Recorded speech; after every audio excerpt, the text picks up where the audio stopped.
नमस्कार दोस्तों, मैं विजय आपका एक बार फिर से स्वागत करता हूं अपने चैनल में। दोस्तों, आज की वीडियो हम लोग जिक्र करेंगे most important top 25 important question के बारे में, जो कि जीके के क्वेश्चन होंगे दोस्तों। और आप चैनल पे पहली बार विजिट कर रहे हैं तो चैनल को जरूर सब्सक्राइब करें। शुरुआत करेंगे फर्स्ट इम्पॉर्टेंट क्वेश्चन से। यहाँ पर दिया गया कि घरेलू हिंसा से महिलाओं को संरक्षण अधिनियम 2005 की धारा में दोस्तों केंद्र सरकार के नियम बनाने की शक्ति का उल्लेख है। कौन सी धारा है जिसके अंतर्गत भारत सरकार को इस नियम बनाने की शक्ति है? तो जो बी अल्टरनेटिव होगा आपका करेक्ट होगा, 37 ही आपका राइट आंसर होगा। और डिटेल जानेंगे दोस्तों। जब प्रश्न होगा कि घरेलू हिंसा महिला संरक्षण अधिनियम कब पारित हुआ, कब बना, तो 2005 में इसे जो है भारत की संसद द्वारा पारित किए गए थे इस अधिनियम को। इसका पर्पज क्या था, उद्देश्य दोस्तों ये था कि महिलाओं को, जो पीड़ित महिलाएं हैं, उनको कानूनी सहायता उपलब्ध करवाना था। यहाँ पर प्रश्न अगर लागू की बात करेगा दोस्तों, तो 26 अक्टूबर 2006 को यह अधिनियम पूरी तरह से भारत में लागू हुआ था। तो इस तरह से हमने इम्पोर्टेंट फर्स्ट क्वेश्चन जिक्र किया। अब चलते हैं अगले प्रश्न की तरफ। दोस्तों, बात करेंगे सेकंड क्वेश्चन की। जो सेकंड क्वेश्चन दिया कि समानता सूचना की प्रथम अपील की प्राप्ति के लिए कितने दिन के भीतर निस्तारित किया जाएगा? तो मतलब कि यहाँ पर भारत सरकार द्वारा आप कोई भी सूचना प्राप्त करना चाहते हैं दोस्तों, तो वो इन्फॉर्मेशन आपको कितने दिन के अंदर अंदर मिल जानी चाहिए, मिलेगा तो वो 30 डेज आपका करेक्ट आंसर होगा। यहाँ पर जाने की कि क्या है सूचना का अधिकार, मतलब जो राइट्स होता है दोस्तों इन्फॉर्मेशन का, वो क्या है? सूचना का जो अधिकार अधिनियम भारत की संसद द्वारा पारित एक कानून है दोस्तों।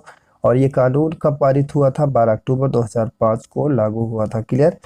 मतलब कि यह कानून भारत के सभी नागरिकों को जो है लागू है। मतलब कोई भी नागरिक भारत सरकार का भारतीय फाइल जो होती है, मतलब सरकारी स्तर की जो फाइलें होती है, जो रिकॉर्ड्स दर्ज होता है, उसकी इंफॉर्मेशन सूचना को प्राप्त करने का राइट होता है। क्लियर? तो इस तरह से हमने आपको डिटेल बताया। और भी डिटेल यहाँ पर दिया गया है कि ये क्या क्या इन्फॉर्मेशन जो है गवर्नमेंटेड आप ले सकते हैं, जो कि डेज का बात करेंगे तो 30 डेज के अंदर अंदर आपको वो सारी डिटेलमेंट्स मिल जाएगा। अगर आपको नहीं, दोस्तों बात करेंगे थर्ड नंबर प्रश्न की। जो थर्ड नंबर का प्रश्न है कि मोटरयान अधिनियम 1988 में कुल अध्यायों की संख्या कितनी है? तो आपका जो राइट आंसर होगा दोस्तों बी करेक्ट आंसर होगा, मतलब कि 14 आपका करेक्ट आंसर होगा। क्लियर? मोटर वाहन अधिनियम में 1988 के जो है तहत दंड का जो प्रावधान है दोस्तों, वो क्या है थोड़ा सा जानेंगे। कैबिनेट ने मोटर वाहन संशोधन अधिनियम जो विधेयक था दोस्तों 2016 को मंजूरी दी थी। और यहाँ पर प्रधानमंत्री नरेंद्र मोदी की अध्यक्षता में केंद्रीय मंत्रिमंडल ने मोटर वाहन संशोधन जो है विधेयक 2016 को मंजूरी दे दी थी। और संशोधन का उद्देश्य दोस्तों था क्या? सुधार, मतलब निम्न प्रकार के सुधार थे। जैसे पहले यहाँ पर हम पहला सुधार के बारे में जिक्र करेंगे कि हर साल देश में 5 लाख सड़क दुर्घटनाएं होती हैं।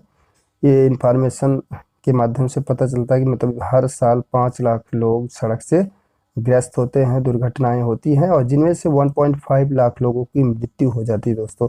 तो मतलब भारत सरकार इस दुर्घटना या मृत्यु की संख्या को 5 साल में 50% कम करने का जो है प्रावधान या डिटेल्स देता है। और भी बहुत दोस्तों बात करेंगे 4 नंबर जो प्रश्न यहाँ पर दिया गया है कि यातायात जो संकेतक होता है, कि मतलब इस तरह से सर्कल बन करके एरो को तिरछा करके मतलब जो है बाईं ओर इंडिकेट करके दोस्तों कट कर देगा, तो मतलब होता है कि आप बाईं तरफ नहीं मुड़ सकते। तो बी अल्टरनेटिव आपका करेक्ट होगा। 5 नंबर प्रश्न की बात करेंगे तो ये जो संकेतक होता है दोस्तों हाईवे वगैरह पर आप जैसा कि देखते होंगे, यहाँ पर यू करके कट कर देगा, तो इसका मतलब होता है कि यू टर्न आप नहीं कर सकते, मतलब इस साइड।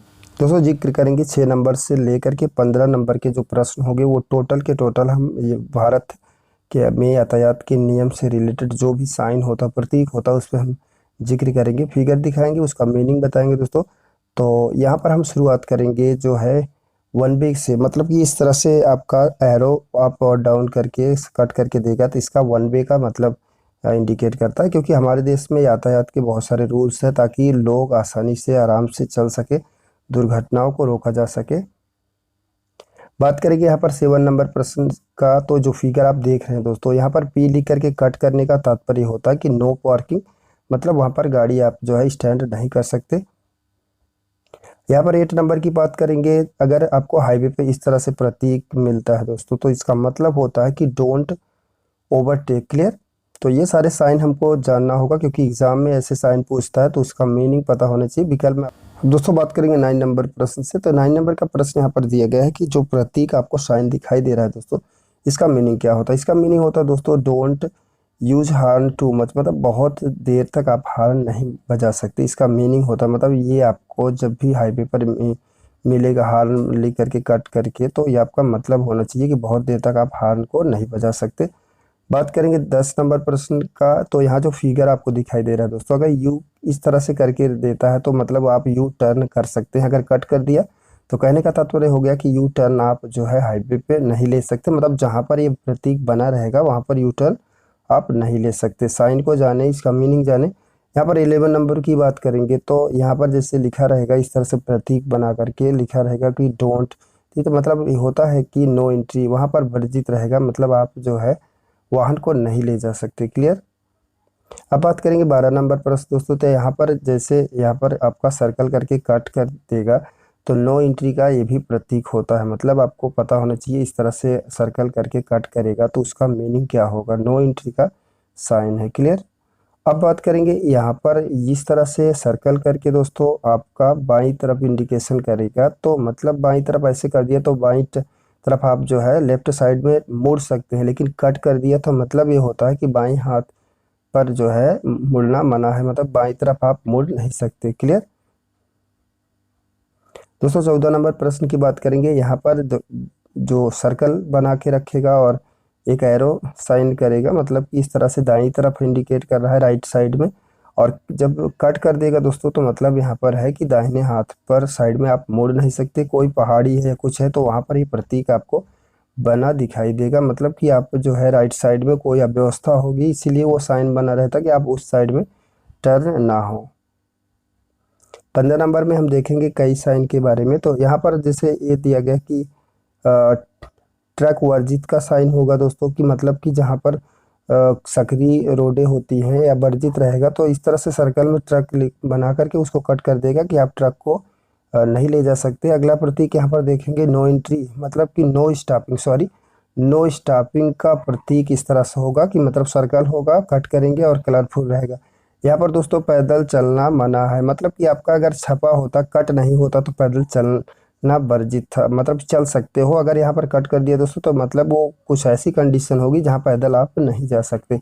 यहाँ पर बात होगा कि इस तरह से साइन करके साइकिल करके कट कर देगा दोस्तों तो मतलब साइकिल चलाना वर्जित होगा। तो इस तरह से हमने दोस्तों 6 नंबर से लेकर के 15 नंबर तक बहुत सारे साइन बताया जो कि ट्रैफिक रूल को फॉलो करते हैं, मतलब उसकी मीनिंग को जानना चाहिए, कहाँ पर यूज होता है, उसका मतलब क्या होता है।